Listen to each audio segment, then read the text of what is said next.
بالأعظمية اليوم راح نجرب بورك سما المدينة. بس شوفوا لي هذا المنظر. صباح الخير ابو نادين. صباح النور. شلونك عيني؟ شنو هذا الجدر اليوم؟ شو محضر لنا؟ بورك عندنا دجاج هسه هذا ذا قلي. هذا الدجاج. عندنا لحم واكو جبن. هذا بورق لحم وهذا الدجاج.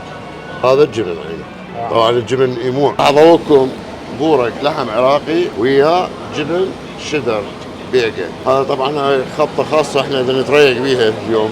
اليوم عاجبنا تغيير، اليوم راح نحول على البورك بدال المخلمة والجبن هاي هنا ظل تقالب بيها ايش قد؟ تقريبا 10 دقائق. اكو ناس طبعا محمصه، اكو ناس لا، اذا وسط نتحمصه اكثر يتنشف من الزيت. شويه بعد ما صبر عمليه التنشيف تقريبا استوت، فراح نطلعها من الزيت، راح نخليها بالمصفي تصفى شويه من الزيت، بعدين نصفطها بالماء. يعني تتحول هنا حتى تصفى من الدهن. بالنسبه هذا عندنا اليوم طبق الريق مالتنا، هذه لحم عراقي وياه جبن بيقة استرالي. يعني ميكس لحم وجبن. لحم وجبن بس مو جبن عرب، جبن بيقة شدر. بيقة. هاي بس للطلب اللي يوصيني اشتغلها. سعر القطعة سعر القطعة 1000 دينار. وهذه الجبن شلون سايح هيك يصير؟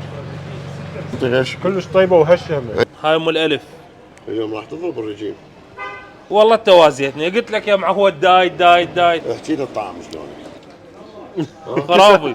بس هاي شنو ايش دا يسوي؟ احنا مرحلة اللف، ايه. تحضير البطيء والتحشية، وبعدين حيلفون البورق. معلومة هاي بالبصرة ياكلوها بصمونة. اي اعرف. تدري بيها؟ لا. هاي يخلوها بصمونة ياكلوها بصمونة. اي صح.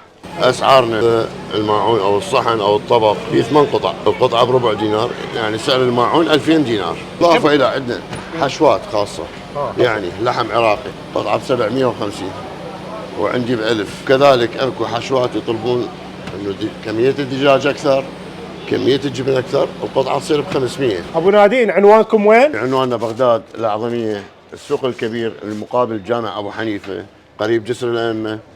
صايرين موقعنا بين حلويات علي الدباغ وحلويات المصطفى. بورق سما المدينة. نتشرف بكم.